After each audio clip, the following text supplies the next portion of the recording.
Et on se retrouve pour cette nouvelle interview dans le cadre de l'université d'été de l'internationalisation des entreprises, ici à Aix. Vous savez, 2 jours consacrés à ce sujet de l'internationalisation des entreprises, avec beaucoup de chefs d'entreprise qui sont venus raconter et inspirer leurs collègues. Et on a la chance d'avoir avec nous Sophie Lacoste-Dournel. Vous êtes coprésidente de Fusalp. Fusalp, on connaît depuis longtemps. Vous l'avez reprise, la société, il y a une dizaine d'années, si ma mémoire est exacte. Alors, on parle, le sujet, c'est la performance. Là aussi, vous y connaissez un peu en performance, parce que vous êtes passé d'une entreprise, quand vous l'avez achetée, qui faisait 5 millions de chiffre d'affaires à 65 millions de chiffre d'affaires aujourd'hui, et vous avez des plans encore plus ambitieux.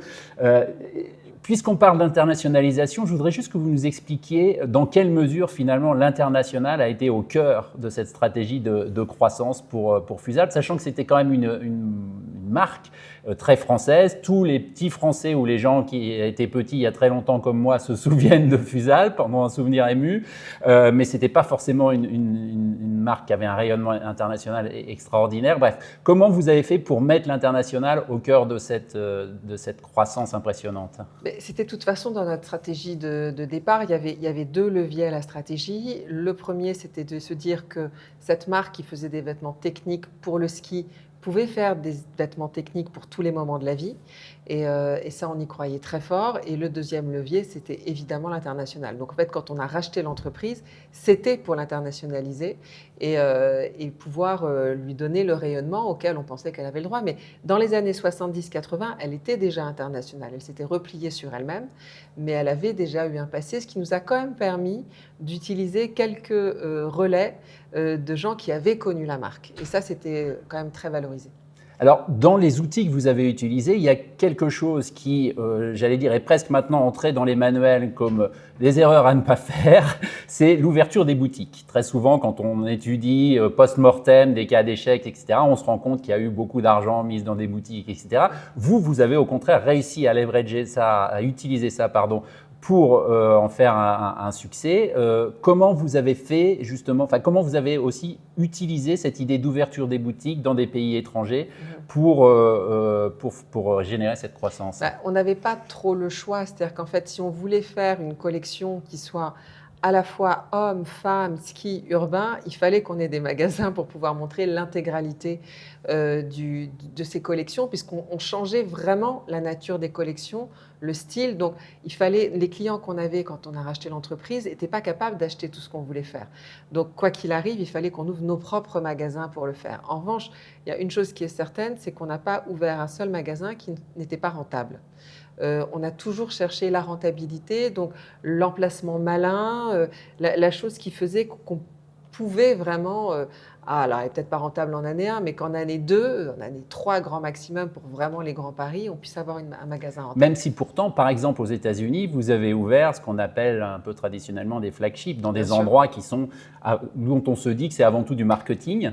Oui. Mais pour vous, c'est pas que ça ne peut pas être que du marketing, il faut que ça soit générateur. Non, alors les États-Unis, c'est un cas un peu particulier. En station, de toute façon, c'est rentable tout de suite parce en station de ski, on a un produit qui est vraiment designé pour cette offre-là, sur des clientèles qui sont très très haut de gamme, avec une offre très prescriptrice et singulière. Donc ça marche tout de suite.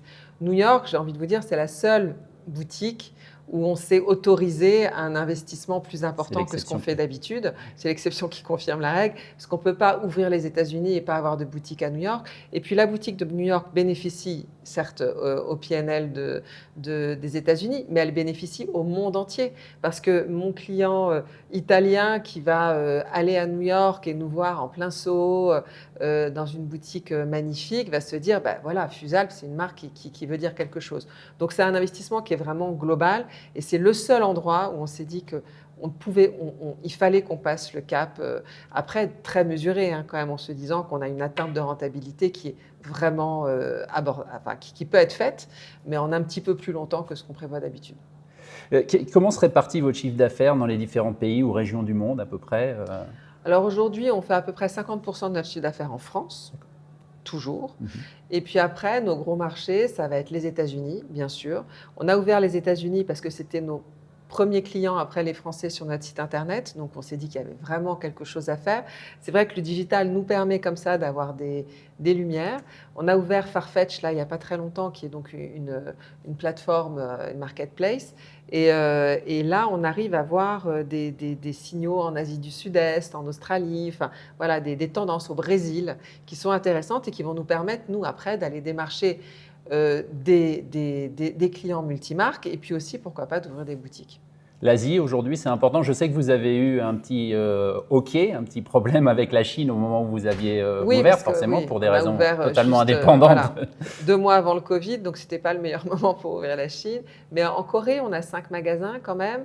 Et puis oui, la Chine est quand même un sujet qui existe et qu'on finira par réouvrir à un moment ou à un autre. Ouais. Ça ne coûte pas trop cher d'aller en Chine ? Aujourd'hui, c'est compliqué d'aller en Chine. Donc, on n'ira pas tout seul. On ira avec un partenaire, ça c'est sûr. C'est un marché, on n'est pas en 2010 où tout le monde pouvait y aller. Il y avait une espèce d'appétence pour les marques occidentales. C'est plus le cas. Donc, il faut y aller de manière beaucoup plus raisonnable et accompagnée. Je pense il faut que ce soit des Chinois qui développent les marques aujourd'hui. Alors vous insistez beaucoup, hein, vous l'avez fait ici dans la conférence plénière qu'on a entendue tout à l'heure, sur le fait que vous êtes une petite entreprise, que vous avez besoin de ne pas perdre d'argent, etc. Néanmoins, quand on veut grossir, il faut quand même être prêt à investir. Quelle est votre stratégie en termes de financement ? Est-ce que vous levez de l'argent ? Est-ce que vous faites tout en fonds propres ? Comment ça se passe ? Non, on lève de l'argent, certainement. C'est vrai qu'on a un moment, il ne faut pas perdre le momentum non plus.